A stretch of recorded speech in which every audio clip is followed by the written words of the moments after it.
Okay. So we're recording now. Okay, so let me get my questions up. What is happening? What is happening? Yeah, so we have Andre Mahoney. Andre and I have been friends for a very, very long time. We met back in high school, which is now a very long time ago. We're going to be telling stories today that happened almost over 20 years ago. I know, Andre, your 20-year high school reunion was last year. Mine is this year. Time is just slipping away from us, isn't it? Hey, you don't get older, you just get better, though. You don't get older, you just get better. I can look at you and see that, but then I look at some other people our age. Right. Okay, yeah. So Andre, like I mentioned before, Andre is a photographer, and he has experience taking pictures during the BLM protests of 2020 and protests in DC, both before and after that. And then he also recently worked on a project documenting the Shaw neighborhood in DC. And we're going to be looking at some of those photos in a bit, but at first we're just going to have an interview here. And Sure. let me actually spotlight Andre so we can, for the recording.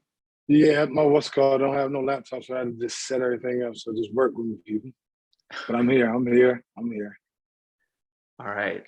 So first question, everything sounds good. First question, Andre, tell us just a little bit about where you're from and some of the different places that you went to school in your K-12 education. I was born in DC. I'm a DC Metro mutt. But I was basically raised in the Fairfax area. Went to Fairfax County Public Schools all the way up until, of course, until I graduated. But I went to Mosley Woods. The difference, and I think we was talking about it, the difference is, of course, I'm an 80s baby. So a lot of the teachers back in the days were the old school type. Like, it wasn't that young. They wasn't really, how can I explain? It wasn't really too much hands-on. You could tell the injustice and the inequality, I guess you could say, definitely in the 80s. Once I got into middle school, I think it was Luther Jackson, you got a little bit more diverse. So it changed a little bit.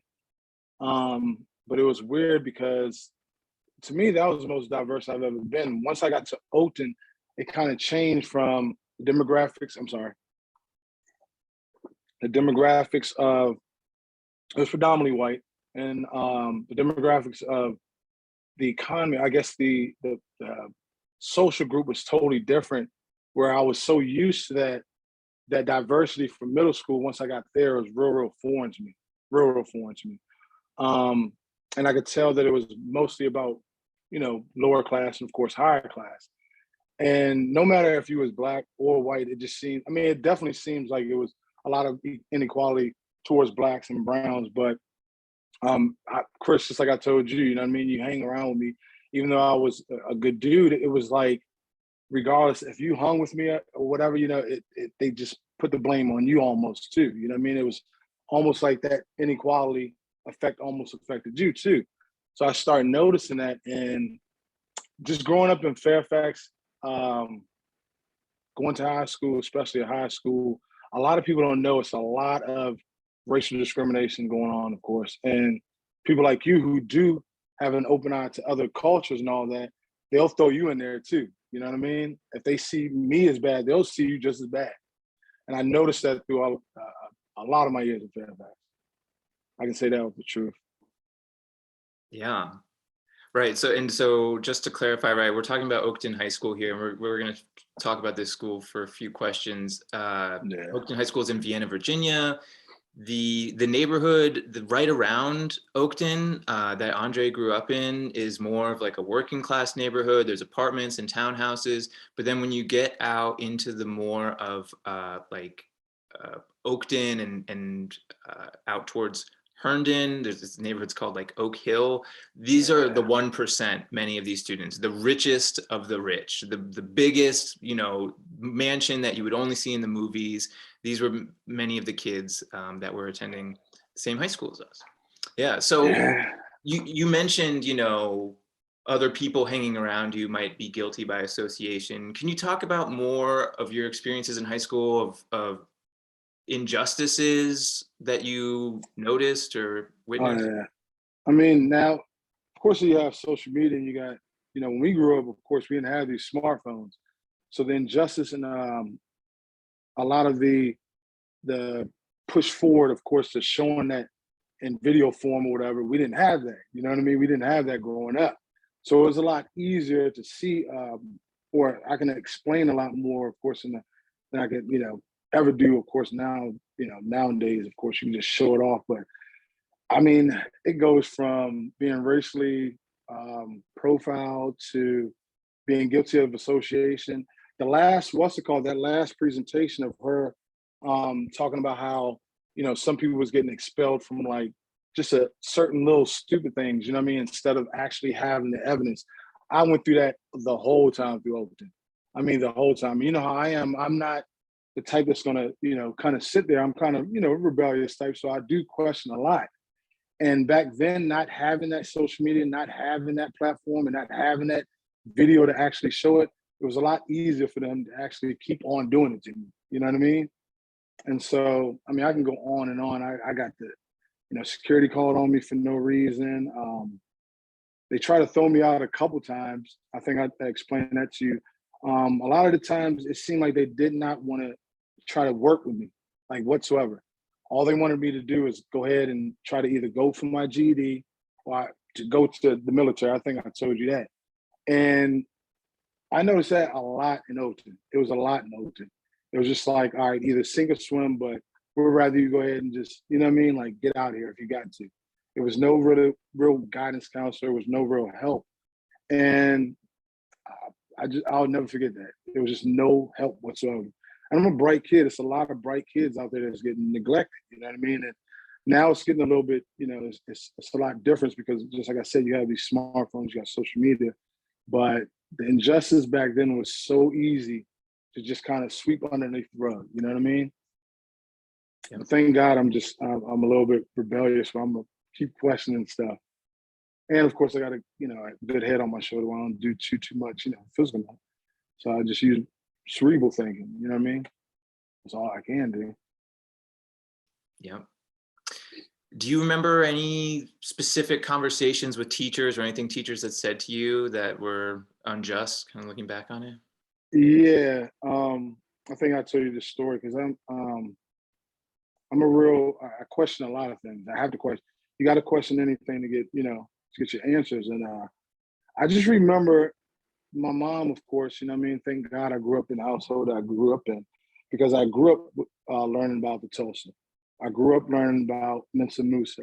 I grew up about, learning about a lot of stuff that we didn't learn, of course, throughout the Fairfax County schools. And I love, like, if I, just like I think I told you, if you know, like I've always got taught that if you know, then you teach the ones that know not. You got to teach them. If you walk past ignorance, you're just as ignorant as that person. You know what I mean? And so I knew that one of my teachers, and that I'll just give you one example, and I think I told you, Chris, it was Mr. Young. I'll never forget, but we had a argument, and I'm like 16 years old, and this is a grown man. And I explained to him, of course, that I think his name is Garrett Morgan. He was the one who came up with the 3-station stoplight. And me and him actually had a huge argument because he did not believe that it was a black man that did that. And he didn't have no sources. And that's the one big thing also is that I was always taught that if you know something, get it manual. Always get your knowledge manually. If you can get it through 3 sources at least, then do that.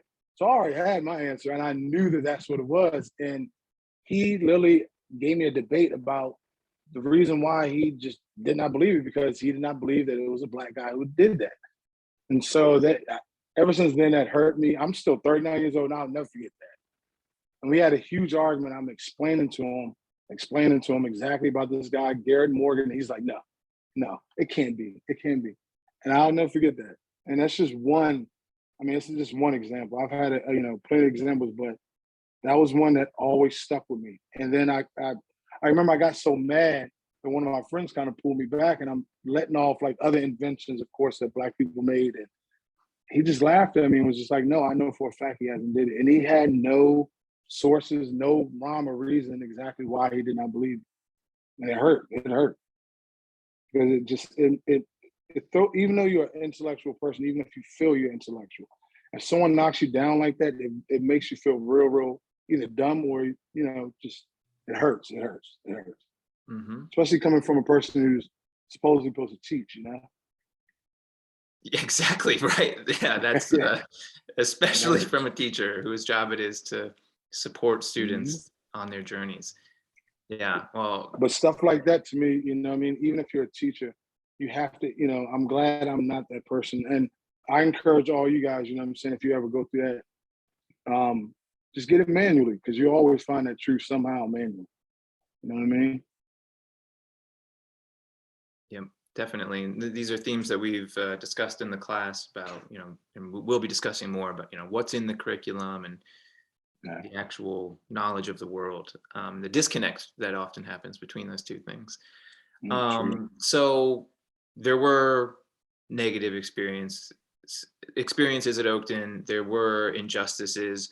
I do want to talk about one thing that we could look at as kind of an upside. So there was this class called video production, and it was an elective at our school. And so I wasn't even, this is so ridiculous. I was never enrolled in this class. So this is when I was a sophomore and you were a junior. You, your best friend Corey, and John, the three of you were in this class. The same period I was in chemistry class and I was struggling mightily. And I was like, you know what? I'm done with chemistry. So I personally decided, I personally changed my schedule without telling anyone in the school. I stopped going to chemistry class and I started coming to hang out with you all in video production every day. And I did end up having to take chemistry in the summer school, but to me, it was worth it, because this was like, when I look back on high school, some of my greatest memories are from this class. There was a lot of freedom where you could walk around the whole campus of the school and make videos and shoot them. And so we just had so much fun with that. And you all, especially you all who were actually in the class, I was kind of like a guest side character. But we made a bunch of videos that would get shown on the weekly news program of the school, and that they were like funny and entertaining and all of this kind of stuff. So tell me what you remember about that class. Oh man, what was good about it, now that we're talking about it, of course, demographics with race and all that stuff, and racial injustice. One thing I like about Mr. Fisher, he was even, and I remember I told you he was very even. Most of the times I can count all the good teachers that was actually cool with me. You know what I'm saying? Actually saw me as a student, and he was one of them. His class was real. I don't want to say it was real multicultural, but it definitely, in that school, of course, Oakton, which wasn't too multicultural, it wasn't too many demographics of any other culture, but that class was definitely, he had all types of life, and he treated every last person, the exact same. Just make sure you go out there, even if you have fun, just make sure you come back, and, of course, the assignment was still, completed. Just go out there, make sure you guys do good. And I don't know, I think it wasn't just that freedom. I just saw that he was just even. You know what I mean? He saw me as a regular student, man. And I'll never forget him, man. And it was just like you said, that freedom was like perfect, of course.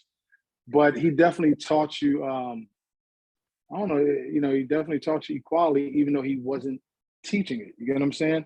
Like, if you just, certain teachers, if they just let you be, and if they just teach and just be the educator, they can go a long way. You know what I mean? And he was one of them guys that did not have to show that I'm equal. You know what I'm saying? He was just, that's who he was. And that whole class was just, I don't know. I remember some good times. He was a good dude. It was a good time, man. But he was one of those, he was one of those teachers I can count on my fingers that was like, all right, he was one of them guys that, he treated me like Andre, you know what I mean? Right, and that's unfortunate that it is just a handful out of all the teachers. I would love to go back to the school and see if they have like a VHS archive somewhere and Oh see my if we could God. see some of those movies. That would be Oh my unbelievable. God. You ain't lying, man. Was this the beginning of your interest in cameras and photography and that kind of thing? It's funny you said that. Like it really didn't. I already had that eye, but I didn't know it. You know what I mean? Everybody told me I had that eye. Like what really got me into it, of course. Well, I'll tell you the whole story. I didn't actually graduate at Oaks, and I actually had to get my GED, and I put myself through college. And when I put myself through college, I got my graphic design associate's degree, and I excelled in photography. And for some odd reason, like I excelled from there. The video production kind of helped because I knew the simple laws, you know what I mean? Like, framing and, you know, foreground and background. Like that gave me, of course, the little basics and everything. But nah, that was just a fun class that I kind of had, of course, now I say I took from that. But no, to tell you the truth, the actually thing that got me into photography, it was finally I got to college, did it all on my own, and I just excelled in photography. And then I think I have that eye, like when I mean I have that eye, it's not that I just have that eye to see things. I just open my mind. I just open my eyes a little bit more. I always tell people as a photographer, I see the same thing you see. You're just not catching it. You get what I'm saying? It's just that I have that little I like to look at everything. I like to see everything. I want to know everything. And it's very easy to actually open your mind once you see it. You know what I mean? Once you see it. Because like I said, I'm seeing everything you guys are seeing. I'm just catching it a little bit faster, you know? Right. And so let's look at some of these photos. We've been talking about the photography here. So, over those years, we fast forward many years to, and I know you had gone to DC for some racial justice protests before, like I said, before the 2020, but we're going to focus here, right? The summer of 2020 happens, George Floyd and Breonna Taylor's murders and others, kicked off this massive protest movement across the country. I don't even need to explain it because we all just lived through it so recently. And so, yeah, just talk to us about some of these photos here. So I'm gonna always tell people, though I'm a photographer, I'm still a Black person. I'm still a Black male. I'm also very much into getting, just like I said, getting my information and everything I need to know. I like to learn it on my own. During this time, with social media going on, you have a lot of hearsay, and a lot of people take that hearsay as truth. And it kind of ticked me off because a lot of people were saying that, people are messing up the city. People are just rioting, they ain't doing this, they're not doing that. And I'm not the type of person that's going to sit there and just think that that's true. So I went out there myself to show people that everybody was actually getting along. Just like you see this picture, that's an actual Muslim lady with a whole bunch of young kids, and they actually stopped this one road, and she's explaining that she sees the whole thing of the how I forgot where she was from. Her country was like occupied or something like that, and she was explaining to these young kids that that's what it looks like over here. And she's explaining that don't stop from there because she's here today because she, of course, protested in her country. And I wanted to show that. And if you notice, a lot of my most of my photos, if you notice, they don't even see me there. Most of my photos are from the bottom up. That's also, to me, I can give you all a little tip. If you ever go out into, protesting or whatever, most of the times you can blend in and you look a little bit more humbling if you take a picture from down low. They kind of don't even see you. This is the George Floyd, of course. This is probably like I want to say the second time. This is on Freedom Plaza. And this is where everybody's actually standing. I'm actually in the front row, and I wanted to show everybody the unity. And just like I told you, Chris, I think I told you a couple of times, like the unity out there is what I wanted to show people. Everybody was listening to, the news and social media about how the city was getting messed up. And I wanted to show completely the exact truth of what's going on. And, a lot of people, just like I said, they take social media as like, God sent, like it's his word, and that's actually what's going on. And so I wanted to go out there manually and show people exactly what's happening. This picture is actually, I had an idea, and it's funny because I had an idea that, we should just have like a concert out here. You know what I mean? Instead of turning into something anger, we should go ahead and have a concert and, do something like that. And someone actually took I swear they took my idea. And this is actually a dude who came out, and you can't really see him, but he's in the middle. He has a boombox and he's singing, I think I forgot what song, but it got to a point where the whole crowd, and this is thousands of people protesting right in front of the White House, and we're singing and we're actually having a good time. And I wanted to show that. I really wanted to show that because a lot of people are scared, you know what I mean, to actually go out there. This is basically another picture where they shut down the one. I forgot what road. I want to say this is down the street from Pennsylvania Ave. But I just wanted to show basically the unity. I mean, it was all walks of life. I've seen vets out there with me, gays, straights, you know what I mean? Everybody was out there. This is right in front of the White House. So the White House is right behind it. Also, this is the picture where they had I think the National Guard, the Secret Service out. Like once you fast forward into another one, I think I got a picture of the actual picture of the security. This is actually all the people that slept in front of the White House. These guys, I think the two dudes on the ends, they said they came all the way from California just to, come up and, protest, man. Like all these pictures were like the first week. I think I told you too, the first week, if you go to a protest, usually the first week are where the real people actually that really want to protest on something, they go. Most of the times after like the third week or, the fourth day, you get those people that's coming in there just to have like selfies and stuff like that. And so I wanted to get out there on the first few weeks because I knew that those were going to be like the real soldiers online, quote unquote. Oh yeah, this is one of my favorites. I was sitting there and I'm trying to take a picture of these are all like doctors and everything like that came from different hospitals that came out and marched with us. And I could sit there and I could see this little girl and she's like waving at me, but I can't really see her. And I'm noticing she's like waving at me like, hey, are you gonna take my picture? And she's showing that sign to me where it says like, yeah, it says treat Black people, I think, or yeah, Black people equally. And I thought that was explanatory right there. It explains everything. I thought that was pretty dope. But it also got the background of course, the doctors that was out there. This was actually a picture of, it was kind of wild because even though everybody was getting shot with like pepper spray and all that, you still had medical people. You still had people out there giving free water. You still had people out there giving free food to, keep the movement going. And I wanted to take a picture of that because a lot of people, just like I said, they believe what they see on, YouTube or on Facebook or whatever, and all they're talking about is how DC is getting ripped up. And actually, a lot of people was looking out for each other.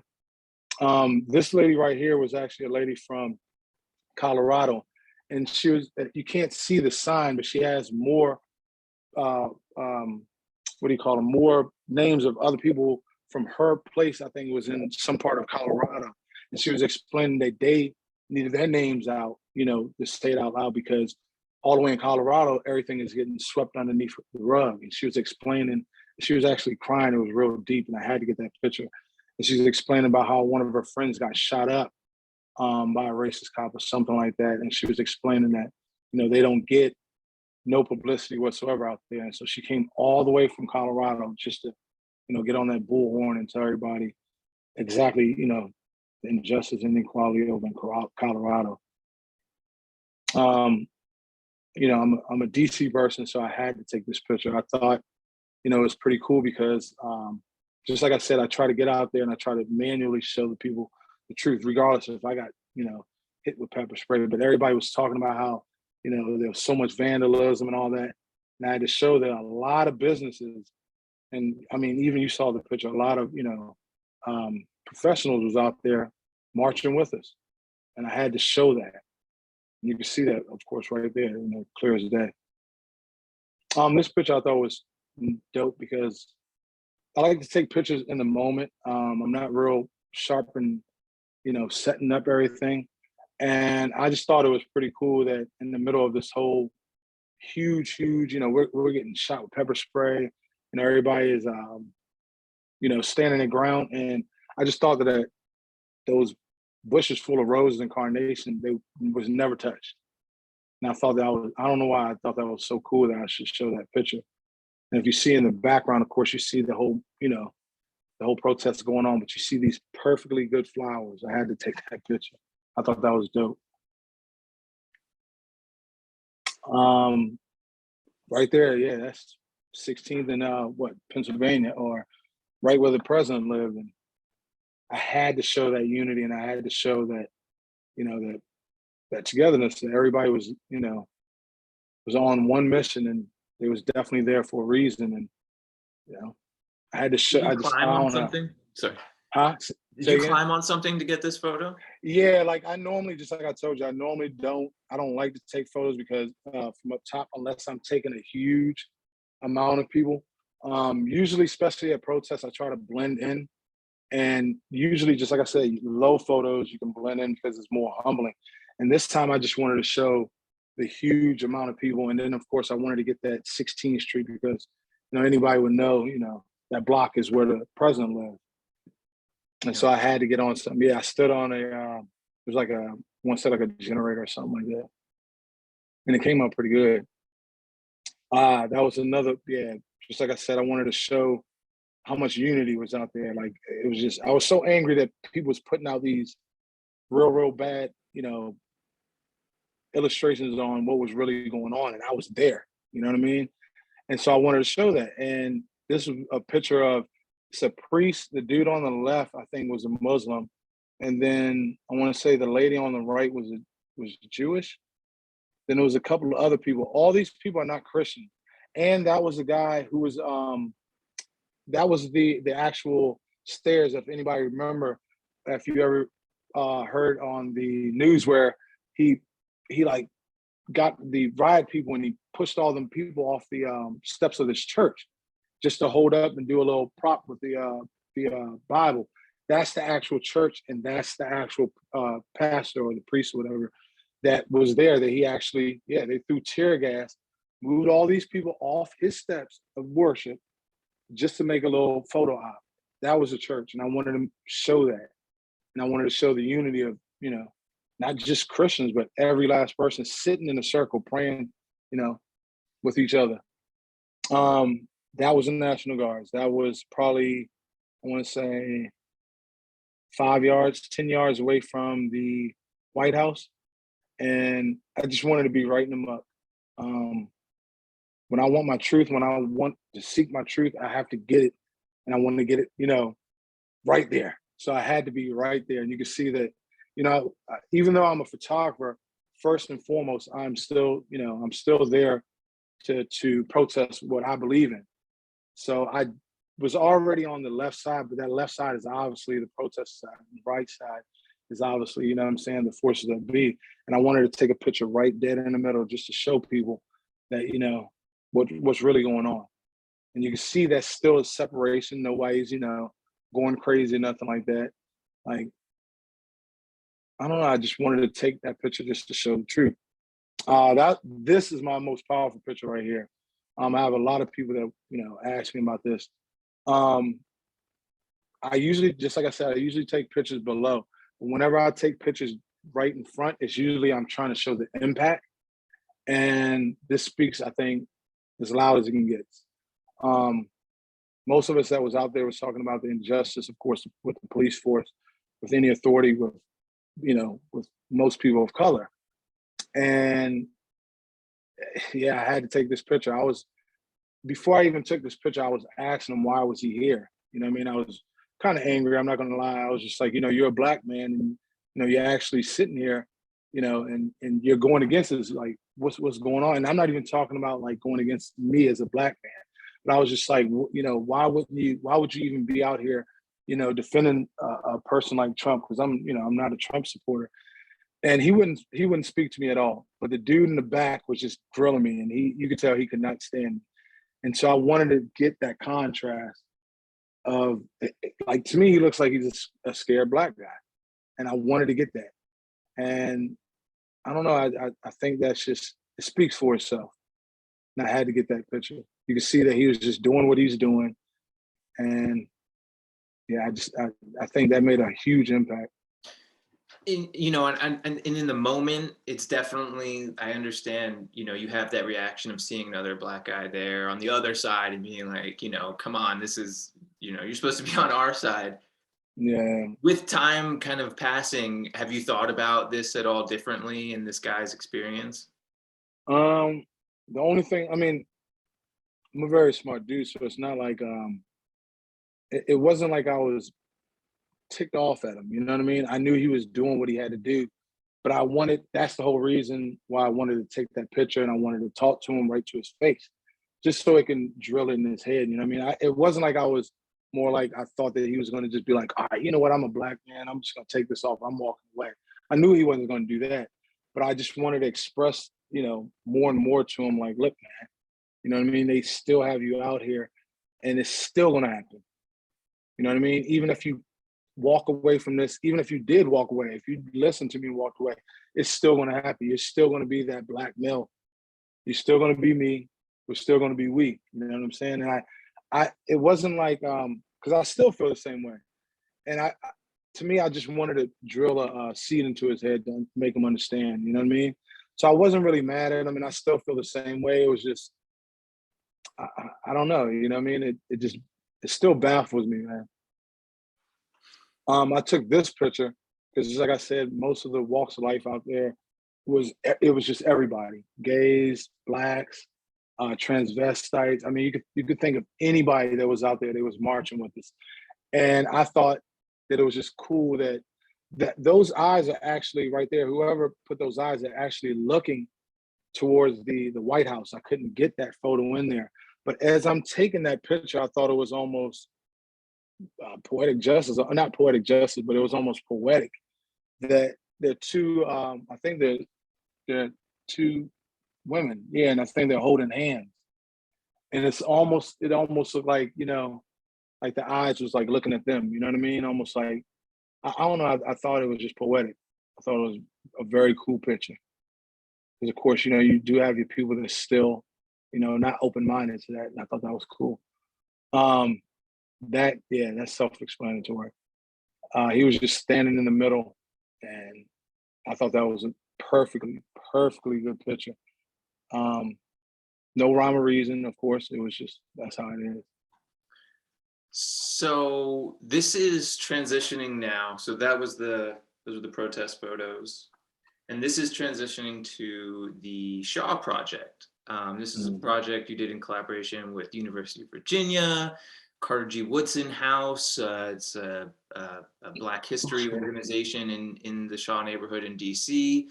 And you took pictures around Shaw, and I picked out a few of them. You know, there were a bunch. I picked out about 5 of them here, 5 or 6 we're going to look at, that especially focused on what I consider to be like the old Shaw. And because this is Shaw is a historically Black neighborhood in Washington, D.C., you know, going back, I don't know when it was majority Black neighborhood, but this neighborhood has been around, you know, since the 1800s, and definitely was known as Black Broadway, U Street, and Shaw neighborhoods in the mid 20th century.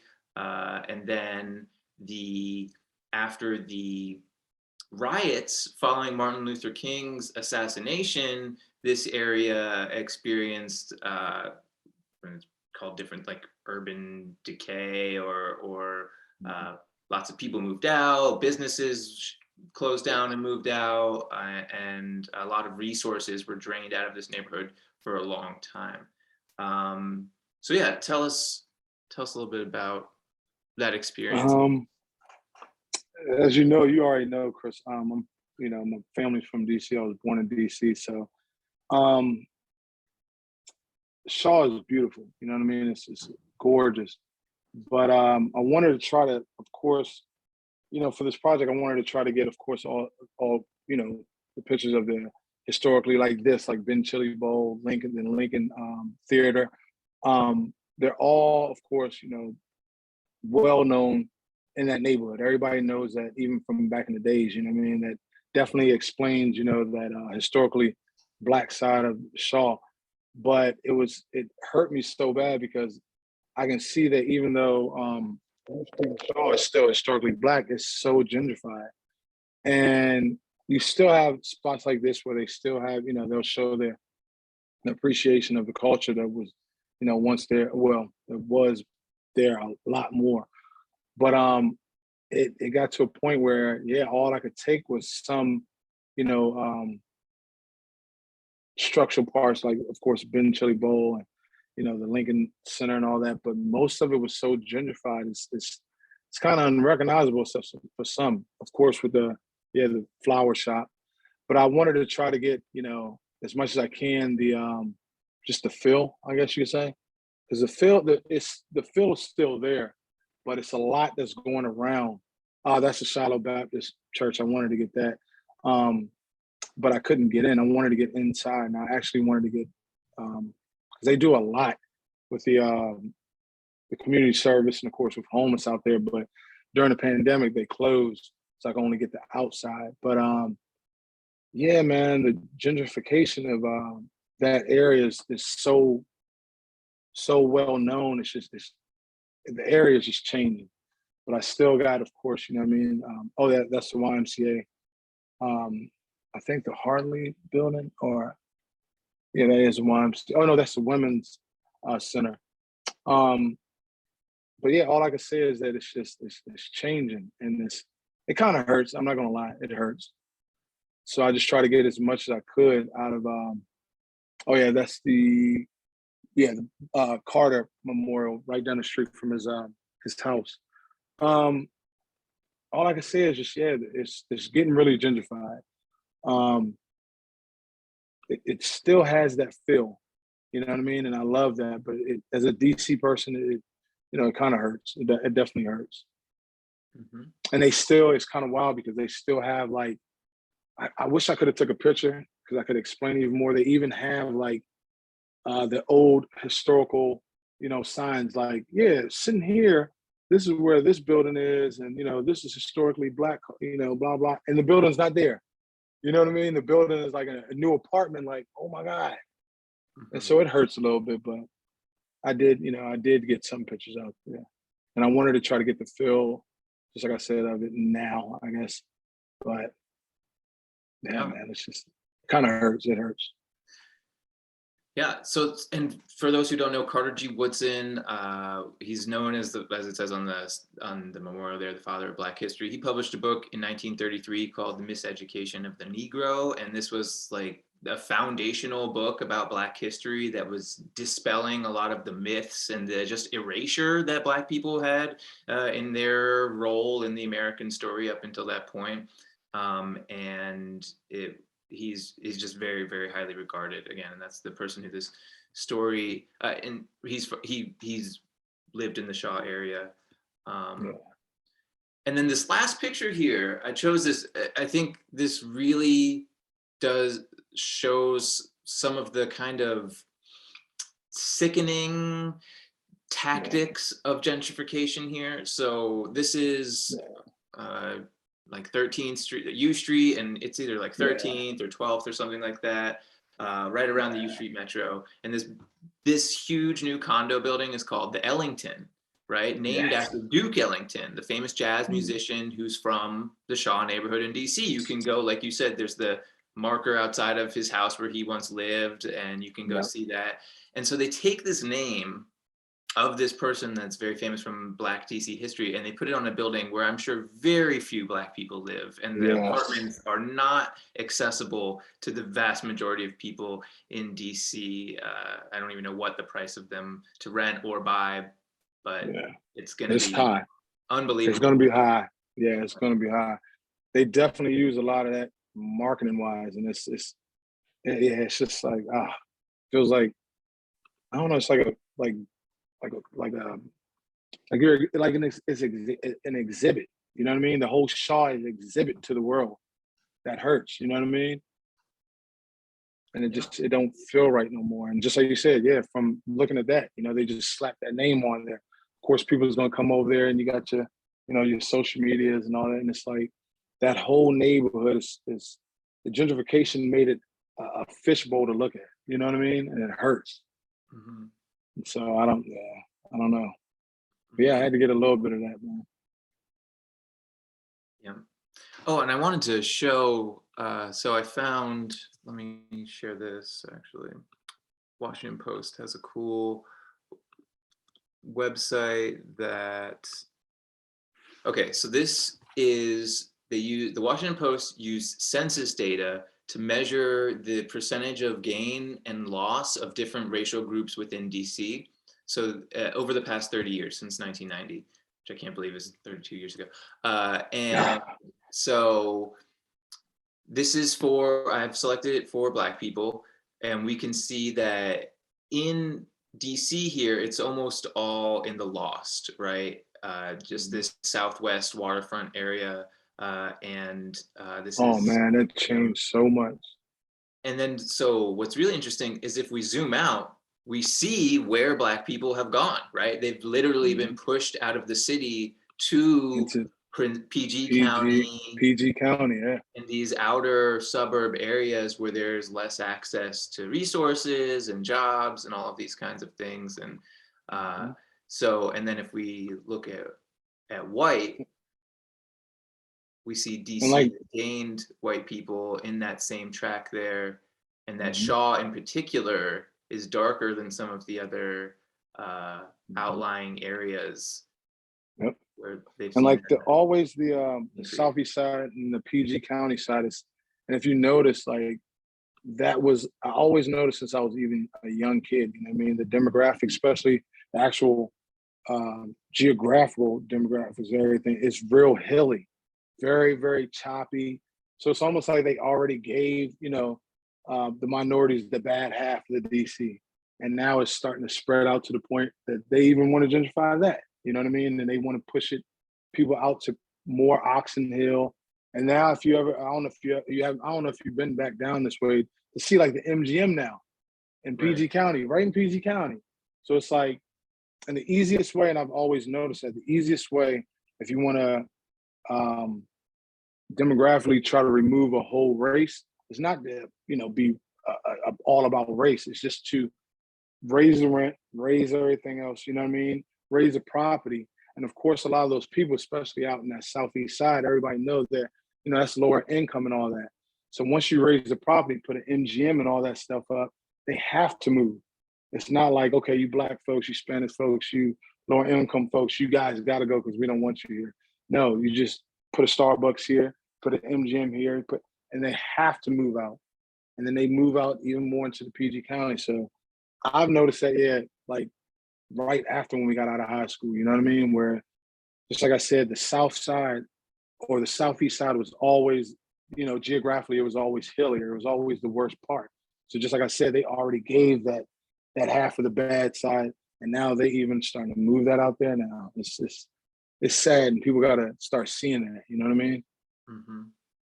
Yeah, so I'm wondering, I do want to open up this conversation to some of the folks in the class here. If you all, we're talking about this topic, gentrification, whether it's in DC or other cities, any connections you all may have, things that you're thinking about as you listen to this stories. I'd love for anyone to jump in if they have something they'd like to share. Yes, wow. Yes, Tony. So for me, I'm from New York City, and so recently I'm seeing a lot of new buildings and developments going up that are supposed to be in more like affordable housing places, and so more people with like lower incomes and like in the lower classes are being forced to like move out of Manhattan more and more and like into either other boroughs or like even leaving New York altogether because like the prices keep going up and there's slowly like less and less room for affordable housing. Yeah. Definitely. Sad, man. Thank you, Tony. Anybody else have any connections either to DC or elsewhere? Things about? I was going to say, Professor, too, for me, DC is my home as well. I was born and raised. So to see the change, it's really sobering. I'm still in DC and plan to stay here, at least have property. But I live in Ward 8, and like you said, Tony said they're coming for that too. And it's a lot of where they're pricing them out because there is now Starbucks over there. It's like Starbucks is like the teller of misfortune almost. Whenever they put a Starbucks, it's like, you know what's coming next. But just driving around the city, you see the prices for some of these places, and I'm like, who can afford to live? Exactly. You're talking about you're in a squeezed space for $300,000. You know what I mean? It's just really crazy. And that U Street corridor, and you know, I remember that was the place where you used to go. We didn't have to go to the suburbs. Everything was on U Street. Everything was downtown. Yeah. You could go and shop, get your growth, like everything was there. And in the chat, I put it's a reversal of history, because it's like now we are being pushed out to the suburbs, whereas white people that's where they wanted to live. They wanted to get away from the city. They wanted to have quiet. And my last point was on 14th Street, where they were trying to shut down the phone store. I think it was a Metro PCS that used to play the go-go music. Yeah. On Georgia Ave, Yep, I still go through there. Yeah, they had that whole big movie, Don't Mute DC. And it was like, go-go is our indigenous, like it's our music. And if you want to live in the quiet, go back out to, you know, where you used to live. So it's just, it's kind of amazing to see. And it does hurt a little bit just to see that we're not represented as much. And that Lee's Flower Shop that you took a picture of, they've been there since like the 40s. So when you see businesses like that are maintaining, they have a loyal customer base. They're obviously, you know, refusing to sell their property, but it's hard to stay in some of those areas too. Yeah, you're right. Yeah, it definitely hurts. Yes. I think that's a really, Yakel, I think that's a really good perspective, how you brought that up, a reversal of where people are living to think about. And then I see Issa has a hand raised. Yes. Yeah, so I'm not from DC. Earlier, like we said, I'm from Texas, but I do work in DCPS schools, in particular Cardozo. So I was taking the metro to that area, and one of my peers from the university was like, oh, be careful at night, you know. And I was like, well, I feel fine, you know, why are you so afraid? And you know, that was a conversation I had with a white peer from the university, was to do kind of that. And my roommate and I are both Latinas, so you know, we don't necessarily feel that sort of pressure that some of our other peers express for us to, you know, be observant of our surroundings. But to the point with DCPS, I would take the metro there and walk at whatever time of day. I had a duty to those kids to support them. And I had one senior come in one day, and she had to write a persuasive essay. And I said, well, what are you passionate about? And she goes, well, all these white people are coming into my neighborhood. And, you know, this was a senior at a high school, and there was a middle schooler in the tutoring session as well. And they were like, I completely agree with you. And so it's to like, you know, this impact isn't over the heads of even the youngest members of society that it's affecting. And they have come into the conversation and been like, you know, now I feel scared whenever I go outside, because I don't know who's going to be around anymore. And one night I was talking with the supervisor, and she goes, everybody's out walking their dogs, which is like a telltale sign of like how it's different here now. So I just think it's interesting to see like people from AU, their perspective, you know, how my roommate and I like feel more comfortable going around there versus like Tinley Town sometimes, or just like even hearing like kids themselves say that they're noticing it even though they're so young. Yeah. DC used to be called Chocolate City, and it's totally different. It's totally different now. Yeah, I mean, I can, well, so two things I wanted to mention, thinking about what you all are talking about. One, again, going back to Yakel, talking about the prices, the rents and the housing prices going up so high. We see all these people moving in, and yeah, we're like, how are there this many rich people?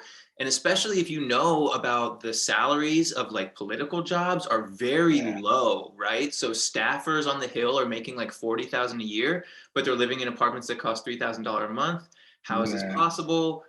Mom and dad, right? And so that is kind of the unspoken thing, because a lot of the people, it's not families moving into Shaw. It's yuppies, young, professional, rich people who are moving in. And then when they have kids and those kids become of school age, I saw it in my own building. You hear the baby crying, and then they move out, right, from upstairs because they want to move out to the suburbs to send their kids to school.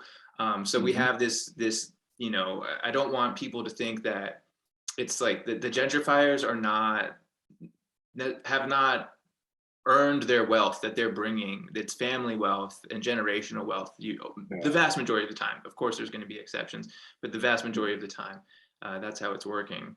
I know people personally that's their situation. Oh yeah. So. Oh yeah. I got a lot of family members out in the PG County. You know, that's where most of my family come from, is that southeast side in Oxon Hill, Maryland. So yeah, I know it personally. I see it personally. You know what I mean? Some of them getting just pushed out, and it's just, it's crazy. It's crazy. Yeah. And it's also the property tax too. Mm-hmm. A lot of people lose their homes not because of the mortgage per se, it's their property taxes. Because I can say I've been living over in Ward 8 since 2001, and the increase in my property it's amazing. Like, it's almost like a system built. Eventually we're going to get you. Yes, you know what I mean? Like, exactly. it's so, I hate to like think like that all the time, but just seeing, and I'm like, this is the same house. You know what I mean? Like, why is the property tax? But it's because of everything that's happening around our neighborhood. Around it, exactly. That's causing it to go up. So that's another thing. When you're looking for a home, you look at the home, but it's the possibility of your neighborhood is whether you're going to eventually be able to afford to live in your home. Mm-hmm. That's right. That's right. Completely right. Yeah. Thank you for bringing that point into. It's important. Something that doesn't get talked about as much, the taxes. Yeah. So we're coming to the end of our session here. You can follow Andre on Instagram at Mr_iShot. Yep. So I just dropped it in the chat. Yep. Definitely. Yeah. Yeah. I mean, I'm not just a photographer for that. So yeah, if you guys want to follow me, if you can find some real good photography, I'm good. I'm that good. I have that. So humble. I know you like a good nature walk. You know, it's not all right. Those are very stressful situations. The other photos, I know you like to relax and take some photos. Yes, thank you. I go from the cityscape to, you know, I can be in the woods. Like, so if you guys like photography, definitely check it out. Yeah, I'm pretty good. And of course, I got a lot of sections of graffiti art. So yeah, man, definitely follow me if you guys can. All right, well, we will. And Andre, thank you so much for coming to our class today and sharing your experiences and your art. You know, I got you, man. Especially with the protests, we see so many videos. We've seen a million videos about it, but those photos really give us a moment to pause and really like sit in some of those moments and see new, you know, sides to the emotions that we might not have before. So really grateful for that. You know, I got you, man. You're my boy, so I got you, man. That's right. Going way back. Way back, like 4 flats on a Cadillac. That's exactly what I was gonna say. All right, so we're gonna, Andre, you can go ahead and log off, and then for the rest of the folks, we're gonna jump into a break here in a minute. So thank you, Andre, and I'll be in touch. All right, brother. Y'all stay good. Thank you. Yes, sir. All right. All right, so yes, let's do 7 minutes of break, and then we will come back and we're going to be discussing Bettina Love, We Want to Do More Than Survive, Chapter 2, and then we're going to be looking ahead to our next journal article exploration. So see you all in 7 minutes.